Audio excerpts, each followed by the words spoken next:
இந்த மாதிரி நீங்களும் ஒரு ஸ்மால் ஸ்கேல் பிஸ்னஸ் ஸ்டார்ட் பண்ணலான்னு பிளான் பண்ணிட்டு இருந்தீங்கன்னா, அப்போ தயவு செஞ்சு நான் பண்ண மிஸ்டேக்கை நீங்களும் பண்ணிடாதீங்க. டாய் பெயிண்டிங் கிட்ட ரிட்டர்ன் கிஃப்ட்டாக பண்ணலான்னு பிளான் பண்ண உடனேயே ப்ரைஸிங்கில் கிளாரிட்டி இல்லாமல் அட்வர்டைஸ்மெண்ட்டை வாட்ஸ்அப் குரூப்ஸில் போஸ்ட் பண்ணிட்டேன். போஸ்ட் பண்ண நெக்ஸ்ட் 2 மினிட்ஸ்லேயே பர்த்டே பார்ட்டிக்கு 35 பீசஸ் வேணும், அதுவும் ஈவினிங் 5:30க்குள்ளே வேணும்னு ஆர்டர் ரிசீவ் ஆகிடுச்சு.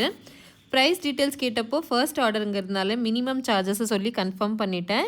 டைமும் ஷார்ட்டேஜாக இருந்தது, ப்ளஸ் அன்றைக்கி சண்டேயும் இருக்கிறதுனால பேக்கேஜிங், தேங்க்யூ கார்டு, பெயிண்ட்ஸ்னு எதுவுமே என்னால் ஹோல்சேல் ப்ரைஸ் ஷாப்லேருந்து பர்ச்சேஸ் பண்ண முடியும். இந்த ஆர்டர் அக்செப்ட் பண்ணால் ₹1 கூட பெனிஃபிட் இருக்காதுன்னு ஹஸ்பண்ட் கிட்ட சொன்னேன். ஆனால் அவர் பரவாயில்ல, கமிட் பண்ணிவிட்டு மாற்றி பேசக்கூடாதுன்னு நிறைய கடை தேடி அலைஞ்சு எனக்கு கார்ட்ஸு, பேக்கேஜிங் அண்ட் பெயிண்ட்ஸை ரெடி பண்ணி கொடுத்துட்டாங்க.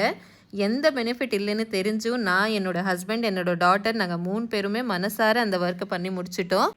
இது எல்லாமே செஞ்சு முடிக்கிறதுக்கு எங்களுக்கு ஆன காஸ்ட் பார்த்தீங்கன்னா ₹1250. ஆனால் கஸ்டமர்கிட்டேருந்து நாங்கள் வாங்கின அமௌண்ட் வந்து ₹1225. So ₹25 last. ஸோ நீங்கள் எந்த பிஸ்னஸை பிளான் பண்ணாலும் பிஸ்னஸ் ஐடியாஸை மட்டும் வச்சு இமீடியட் ஆக்ஷனில் இறங்காதீங்க. ஒரு சில சாம்பிள்ஸை க்ரியேட் பண்ணி பார்த்துட்டு அதோட மெட்டீரியல் காஸ்ட்டு, டெலிவரி காஸ்ட்டு, உங்கள் உழைப்பு எல்லாமே பார்த்துட்டு ப்ரைஸிங்கை ஃபிக்ஸ் பண்ணுங்கள்.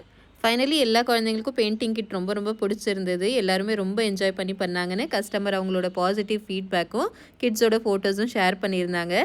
ஸோ அந்த ஒரு பாசிட்டிவ் ஃபீட்பேக்கும் எனக்கு கிடைச்ச ஃபர்ஸ்ட் எக்ஸ்பீரியன்ஸ் தான் இன்றைக்கி எனக்கு கிடைச்ச பெரிய லாபம்னு சொல்லலாம்.